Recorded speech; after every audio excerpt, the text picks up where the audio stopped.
여러분, 바벨론에 의해서 이제 남왕조 유다가 멸망을 하는데, 사실은, 바벨론의 침공은 두 차례에 걸쳐서 이루어졌습니다. 여호야긴 왕 때에 바벨론이 침공을 해서, 여호야긴을 폐위시키고, 뭡니까, 시드기야 21살 때에 바벨론이 시드기야를 왕으로 세운, 일종의 꼭두각시 같은 왕으로 세워진 왕이 시드기야였습니다. 앞에 이제 여호야긴을 포로 잡아가서 죽이고, 또 많은 성전의 기물들을 다 뺏어서 가져가고, 그리고 이제 시드기야 왕을 세웠는데, 그 시드기야를 중심으로 한 관리들이나 신하들이 이래서는 안 되겠다. 우리 바벨론에 언제 질질 끌려다녔어야 되겠는가. 친애굽 정책을 세우게 되고요. 그래서 애굽이 그들의 뒤를 봐주는 그런 형국이었습니다.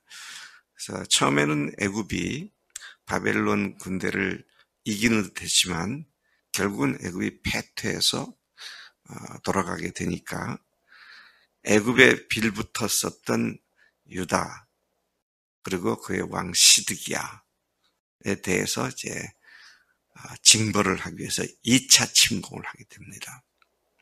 3년간을 침공을 해가지고 3년 후에 완전히 초토화를 시키고, 그래서 남왕조 유다도 완전히 이 지구상에서 사라지게 됩니다. 자, 그 마지막 왕 시드기야에 대해서 하나님께서 예레미야에게 말씀을 주셔서 그에게 가서 그에게 이 말씀을 전해라. 그래서 오늘 말씀이 그런 상황에 하나님께서 주신 말씀입니다. 우리가 읽지 않았습니다만 8절부터 22절까지에 보면 이스라엘이 남유다가 하나님 앞에 완전히 초토화가 되게 된 또 다른 이유가 있었는데, 그것은 하나님을 우습게 여기고 하나님을 모독하는 행위가 있었기 때문입니다. 그것은 이제 내일 말씀이 되는데, 오늘은 짧지만 1절부터 7절까지 말씀을 가지고 좀 더 묵상을 해보겠습니다. 조금 전에 말씀드린 것처럼 바빌론의 느부갓네살 왕과 그의 모든 군대와 그의 통치하에 있던 땅의 모든 나라, 모든 백성이, 이건 다시 무슨 말이니? 연합군이 그런 말이죠. 예루살렘의 그 모든 성읍을 칠 때에 하나님께서 예레미야에게 주신 말씀을 왕에게 전하게 하셨습니다. 자, 그 내용을 보면 여호와의 말씀에 보라. 내가 이 성을 바벨론 왕이 점령하게 할 것이며 그가 이 성을 불태울 것이다. 네가 그의 손에서 벗어나지 못하고 반드시 사로잡혀 그의 손에 넘겨져서 네가 너의 눈으로 바벨론 왕의 눈을 볼 것이며 그의 입은 네 입을 마주대어 말할 것이요 왕과 면대면해서 네가 그를 만나게 될 것이다. 그렇게 말할 것이다. 그리고 결국 너는 바벨론으로 끌려갈 것이다. 자, 이런 예언을 하는 예레미야의 심정이 어땠을까? 기뻤겠어요? 사실 이런 예언하라 그러면 저도 굉장히 하기가 어려울 것 같아요. 멀쩡히 있는 어떤 사람을 놓고 하나님의 화가 네게 임해서 네 집안이 풍지박산 날 것이며 이렇게 될 것이다. 그렇게 가서 말씀을 전해라. 그러면 제가 아이고 주님 그 말 못하겠는데요. 굉장히 주저됐을 것 같아요. 근데 이제 마지막 말이잖아요. 이스라엘을 유다를 멸망시키시겠다는 마지막 말씀을 가서 전해라. 예레미야가 그렇게 했죠. 예레미야가 시위대 뜰에 잡혀 있었던 그런 몸이었고 자유롭지 못한 몸이었는데 그러지 않아도 잡혀 있었던 몸이 가서 또 그 말씀을 하면 저놈을 당장 목을 쳐라. 그럴 수도 있는 상황이었을 텐데 그가 그렇게 순종을 했다. 그 말씀이 범상치 않은 말씀인 것이죠. 하나님은 옛부터 계속 인내하시고 기다리면서 회개하기를 기대하셨지만 끝내 회개치 않은 유다를 완전히 멸망시키겠다고 하신 것이죠.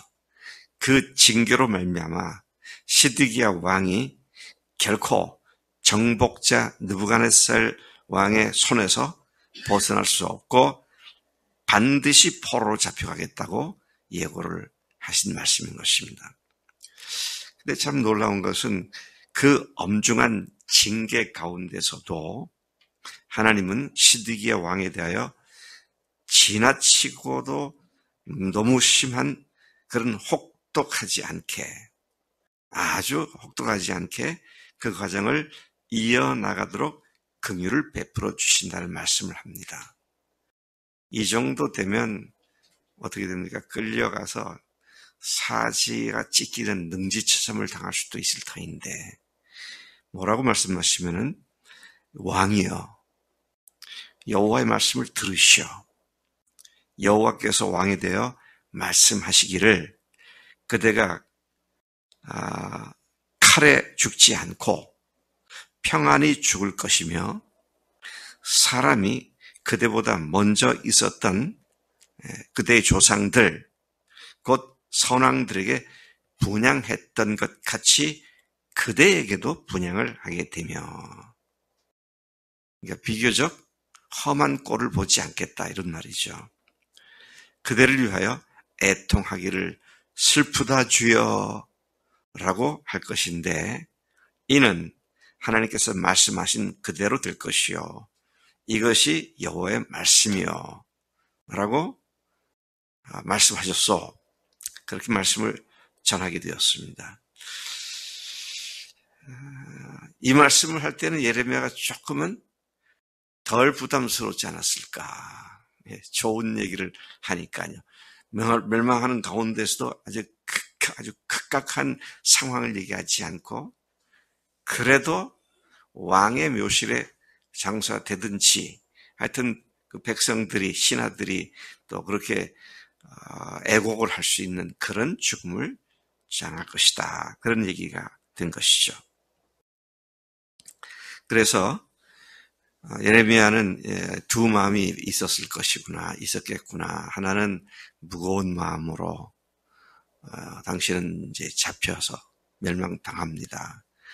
또 한 마음은 조금 비교적 가벼운 마음으로 그러나 당신이 평안하게 죽을 것입니다. 이런 이야기를 하고 있는 것을 보게 되죠.